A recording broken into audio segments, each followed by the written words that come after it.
Hi, everybody. My name is Rita Crompton. I am the Inventor Lady, and I've been in Boston this week meeting with inventors and inventor group leaders, and a wonderful time to kind of collectively look at that inventing landscape. So met with Warren Tuttle yesterday. He is the president of the United Inventors Association. Met with George Peters, and he is a very successful inventor, actually headed to the White House on Monday for the Honoring the Made in America series. So he is excellent. And then I've also been spending a lot of time with Bob Hauslein. He's the president of the Inventors Association of New England.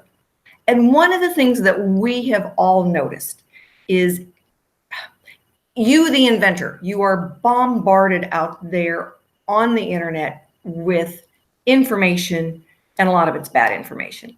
And you are bombarded with books, and some of them are poorly written, and some of them they've got good information in them from the point of view from that inventor in that industry. Well, that industry may not apply to yours. For example, a lot of people say just get to market.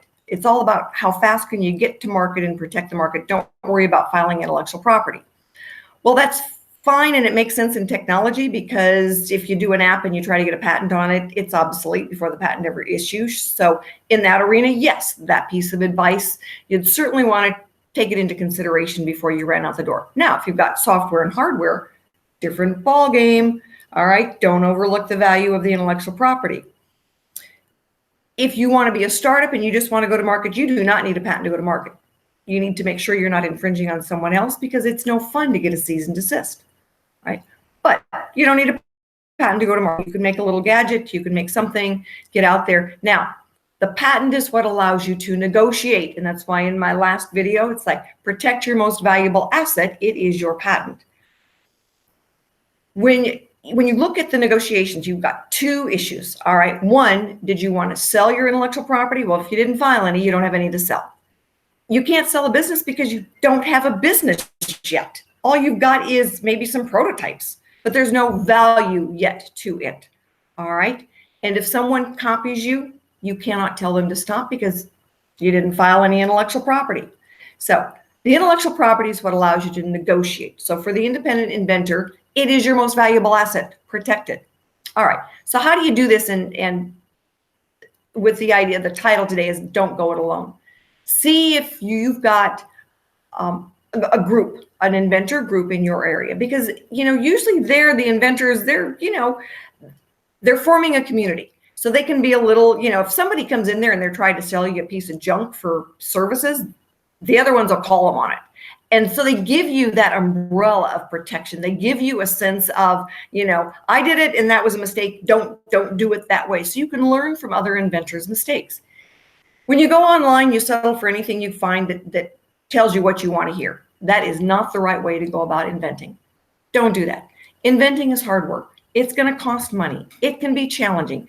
Your dream can turn into a nightmare real fast if you're not taking the proper steps and being careful. So look for a community that's close at hand. All right, so what if you're too far away? What if there isn't something that you can get to conveniently? There are groups online, inventor communities that will have online meetings. The Inventor Launchpad is a real good one. He does, Carmine does a podcast, and he reaches hundreds of inventors on a regular basis. And you can actually go through and look for different topics. You can contact him. He will give you my contact information. I'm on his show on a fairly regular basis, right? There's Inventors Helping Inventors. That is another good one, and I've been on that show. So you can find good information online if you have to, only if there is not. Don't do that rather than going into having face-to-face meetings with people, all right? That is just, it's such a valuable, as you're going through this expensive stage, that is a valuable tool that allows you to make good decisions. All right. They're going to hold you accountable. They're going to say, don't do it that way. If you use one of those fly-by-night outfits or one of those outfits that fills in the blanks and using software for a provisional patent application, they're going to tell you, throw it away, because these are the right steps. And all of us who've met this week, and the inventor meeting that I went to on Monday night at MIT, they all feel the same way. All right, there are no shortcuts in this. One step at a time. And the speaker Monday night was Brian Freed. He's the executive director of the United Inventors Association and a very successful inventor. And he reiterated a lot of the things that I tell you in my videos is get a third-party search done. All right, another set of eyes on it. Somebody that's got nothing in it by telling you, yes, not your mother or your best friend or your spouse is, oh, honey, that's wonderful. No, you need somebody that doesn't have any skin in the game and is not afraid to tell you no. Sometimes the best $500 you ever spend is on that comprehensive search that says, keep your day job. This is not going to happen. But it's being part of the community then where you're going out and you're gathering the information and you're seeing what other people did.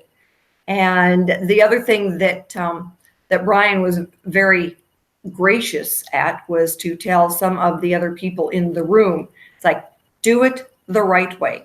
One step at a time. Use professionals when you need professionals. And my grandson, when he was 2, was like, me do my own self, Grammy. And I understand me do my own self. Inventing is not where you want to be using that tagline. Right? You want to get professionals who aren't out to take you for a ride. They're going to give you honest answers at an honest price. And they're going to let you know, this is your next step. And that is what your community of inventors are going to do. This is your next step. This is where you spend the next money. This is where you get your next set of information. So don't go it alone. Get the support you need. And sometimes there's a small membership fee, but $40 for the year, $50 for a year, that is not a big deal. A lot of the inventor groups are free. All right, we do one in Denver. There's no charge. All right. If you're in the Denver metro area, we do the Inventors Roundtable. We've got one coming up on Thursday night. Come down and see us. It's just a matter of taking the time. You can order dinner off the menu and have a cold beer. Join us. Join a group. Get out there and find that support that you need and the resources, the tried and true resources. And generally, it's other inventors who know that. And it's the other inventors who know the scams and have made the mistakes. Let them help carve your path for you. Don't go down the rabbit hole, as my friend George would say. Thank you very much. Join us at a group. And let me know if you've got questions or concerns. I'm happy to answer them usually in a video or get back to you privately. My email is rita@inventorlady.com or my phone number 303-910-8889. And I will see you at a meeting.